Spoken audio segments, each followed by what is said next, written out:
Hey everybody, Nick here, and today I want to do a quick update on my watch collection here in the August of the 2018, and talk to you a little bit about some of the watches that have shown up in my collection and some of the watches that have left my collection, and give you a little bit of why.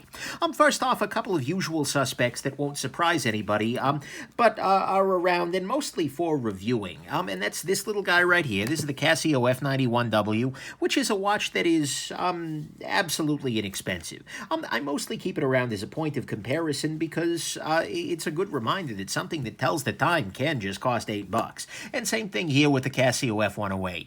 Neither of these are watches that I will wear particularly regularly. I've thrown this guy on once or twice if I was doing something really, just like I'm going to beat the crap out of a watch. So, if I were painting a house, I would grab this guy because if I do destroy it in some way or another, I'm out like $12 and I can probably live with that. But really, those are the only purpose these guys serve, is like ultimate beaters and, more importantly, points of comparison. The next watch that is sticking around in my collection, at least has for a while now, is this little guy right here. This right here is a Citizen BM8180. This is a great watch. Absolutely 100% an excellent piece. It tells the time well. It's a date piece. It is solar charged, unlike these guys, which have batteries, but they're long-term batteries. It is really, frankly, all the watch that I need. Every time I wear this, I'm reminded that, I don't really need any other watches, because it's just that damn good. The strap is not excellent. You can put it on an 8.0, it'll get a lot better. And, it's got a couple of little issues here and there, but by and large, God, this watch is great. Decent enough lume and everything. This one sticks around, and it's a really good watch for travel. For something, especially if you go into an area where you might not want to wear something particularly fancy, this is a really good choice for those situations, or just in general. It's a really great watch, and if you're looking to have one watch for the rest of your life, this is not a bad candidate for that to be.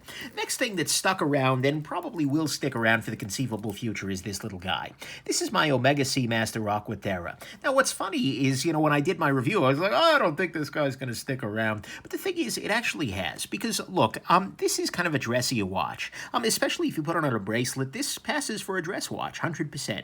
And at least in my world. And the thing is, I don't actually need a dress watch all that often. I'm not a super dressy guy. Generally speaking, if I'm at something that requires a tie, I feel like I've made a mistake, because I freaking hate ties and things like that. So, generally speaking, I don't have that much need. The other thing this has going for it is that I wore it on my wedding day.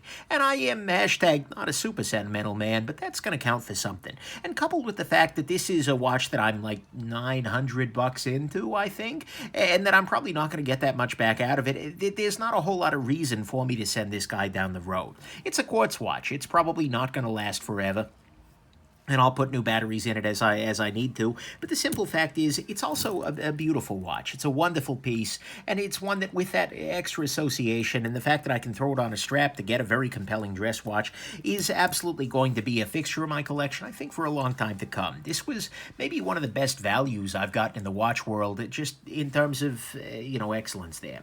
One thing that actually this one probably won't surprise anybody at all, that has stuck around as well, is the Breitling Aerospace here. The Aerospace is a stellar watch. I wore this actually on my honeymoon for traveling. I wore this. This is a great travel watch, like I said in my review. Pardon me. It's really accurate quartz beats. There's just so damn much to love about this guy. It's expensive, absolutely. The analog digital thing is not for everybody, but it is a watch that every time I wear it, it's like, yeah. And the fact is, it's also titanium. And that's something I'm finding I'm loving more and more lately, because it's relatively lightweight and whatnot. It has quick adjust band. I love it on this rubber bracelet. The original bracelet I have sold long ago, actually, because I really dislike the original bracelet, but on the rubber, it's absolutely spectacular. And you can also put it on other bracelets. You could put it on a chestnut-colored leather sort of thing, or, put it on any color leather, but I'd do it on chestnut. But anyways, so that's a really nice little thing, and this is a watch that I have really fallen in love with, and I think will be sticking around at least for the foreseeable future, because it also covers a bunch of bases. This is my chrono, because I can turn this guy here, And there we go. And start the chrono and stop the chrono. So it's great if I need to time something during the course of it. You know, if I'm rehearsing something that has timing to it, whatever. It's a really nice choice for that. It's great for travel because you have multiple time zones, things like that. This is just, it's doing a lot for me. And frankly, it's a more fieldy, it's a mix between a piloty watch and a fieldy watch. And insofar that those are interesting, they're certainly to me. Next one that may surprise some people, although I think I mentioned it before, that it's come home, is actually this guy right here. This is the Casio Oceanus. This is a great watch. This is in one of the watches I'm best known for. Because a lot of people who found this watch ended up finding it through my review. Because I took a chance on this guy randomly, and then turned out it's just a really, really freaking incredible piece. And it really, really is. It's an atomic clock sort of watch, and so every night it checks from the atomic clock. Last night it did too. It is great for travel. It is absolutely stellar. And the nice thing about this guy, I do wear it, certainly. It's also titanium, which makes it easy. It's well-sized. There's a lot to love about this guy, but one of the nice things about it is that even if I'm not wearing it, it is a really useful watch because it is a watch that I know 100% is accurate. I can just have this in my watch box. And let's say I haven't been wearing one of my mechanicals. Actually, I only have one mechanical at this point that's in my permanent collection. But if I haven't worn the mechanical in a couple of days and it's stopped, I can look at the Oceanus and use that as the atomic standard, basically. And reset my watch using that, because I always have the date, I always have the seconds, the hours, the minutes, etc. And so even if I'm not wearing it, it's actually super useful to me in that regard, basically. I can just have it there and it's just reference time. And so I wear it, definitely. I do wish it had a quick adjust bracelet. That's really the thing that bothers me most, is that this doesn't have any kind of a toolless quick adjust. If it had a toolless quick adjust, this would be sort of a world killer. Maybe not for me because I'm insane, but I think that would make this one of the best watches in existence right now. But even without it, it's still pretty damn good, and even just in my thing, it's there. Then finally, a lot of people are going to be thinking, oh, I know what's going in the middle there. That's the Omega Planet Ocean. Actually, it isn't. The Omega Planet Ocean, the Seamaster Planet Ocean, was my first luxury watch purchase. Well, actually, that's maybe not true, because I had the quartz, this guy here, as well as the Seamaster Professional Quartz, which is definitely a luxury watch, but it was my first mechanical luxury watch, and it was definitely the most expensive watch I ever purchased. The problem with it is that it is the same problem I referenced in my review early on, and that was just that it is big and it is heavy. The Planet Ocean is a large watch. It is a thick watch. It is a heavy watch. It is really bulky. And just putting it on my wrist, wearing it around, and especially having smaller wrists than some, just putting it on my wrist and wearing it around, it was big. It was heavy. It had a high center of gravity. And so if I'm like moving my wrist around, and particularly if I'm doing something where it's like, a percussive, what do I do regularly? But, if I'm just like grabbing for something, when it stops, it'll kind of bump down onto my wrist. And that's honestly not a great feeling. And so that was the thing that always made me most reluctant. If the Planet Ocean was half the size, like on this dimension at least, if it was half as wide, or frankly a little smaller in general, I would have loved that watch 90% more. Had it been in titanium, because they stopped making the titanium version of the version I had, the 8900, then maybe I would have stuck. But unfortunately, it was a watch that I found myself not wearing very often. And the thing that was most telling to me was actually that I had the Manta Ocean King, and then recently the Christopher Ward Trident 600. Those watches are much smaller divers. Actually, I had the Manta SkyQuest, which is kind of like the Ocean King. But both of those are much smaller diver watches, and I found myself, during the portion of review, putting on the Planet Ocean and then feeling like, oh God, this thing's huge.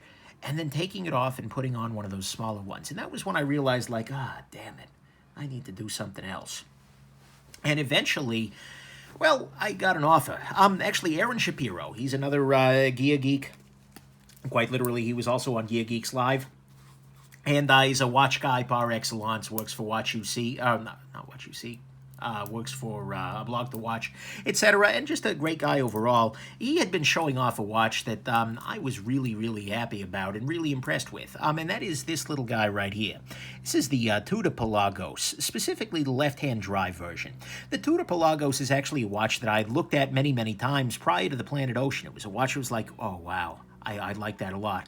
But always the issue with it for me were two things. A, it was big, and it absolutely is big. But the other thing was that it was stock. Like every part of that, the original version of it was just bright white and bright black. There was no color on the dial. There was really nothing. But then I found this little guy.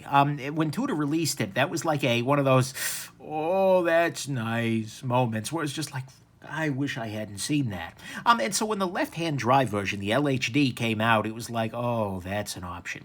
And then that bastard, Aaron Shapiro, got one of these guys. And it was like, oh, my God. And he kept showing it off, and it was breaking me down. It is a left-hand drive watch, which is a little weird, but the thing is, practically speaking, it wears just fine in the right hand. And in some ways, it's nice because there's nothing down here to poke into your wrist. If you're putting on like a backpack or something, whatever you're putting on, if you're sliding your arm into something, it's not going to get caught on the bottom of the crown and whatnot.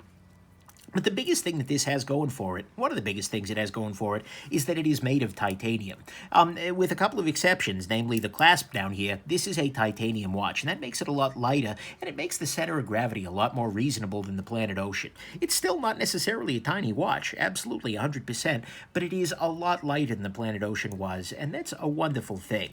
And the other thing it's got going for it is a really nice quick adjust clasp that's not only just like you can pull it out a little bit, but it's spring-based. So it will just expand and contract with your wrist pretty transparently. And so ultimately, I'd been saying to Aaron, hey, Aaron, if you ever trade it, if you ever sell it, if you're ever interested in getting rid of that Tudor, you just let me know. And then he said, well, Nick, hey, still got that Planet Ocean? And the answer was yes, I did. And so eventually we worked out a trade, and he has my Planet Ocean, and I have the Tudor Pelagos here. Practically speaking, there was a bath taken there. I try my best to deny that. It's a simple fact of life, but any time that you do a trade or a sale of particularly an Omega, but also pretty much anything that isn't a Rolex, you end up taking a little bit of a bath. They don't keep value all that well. And so the original retail price on this guy was $4,400. The original retail on the Omega was 66, I think.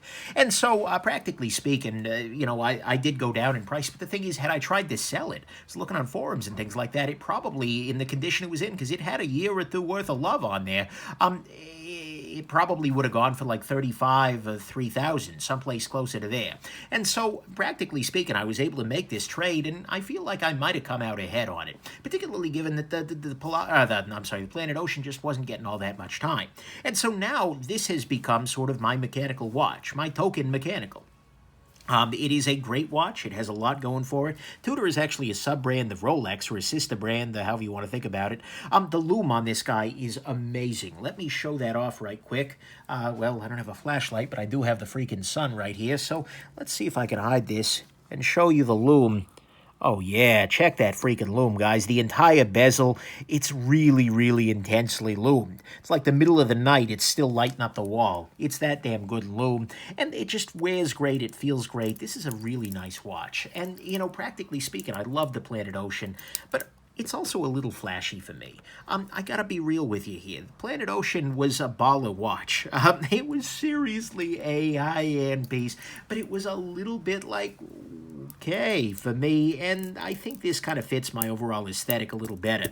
This is very much a tool watch, and I am very much a tool. So, it kind of works out. So this at the moment is my collection.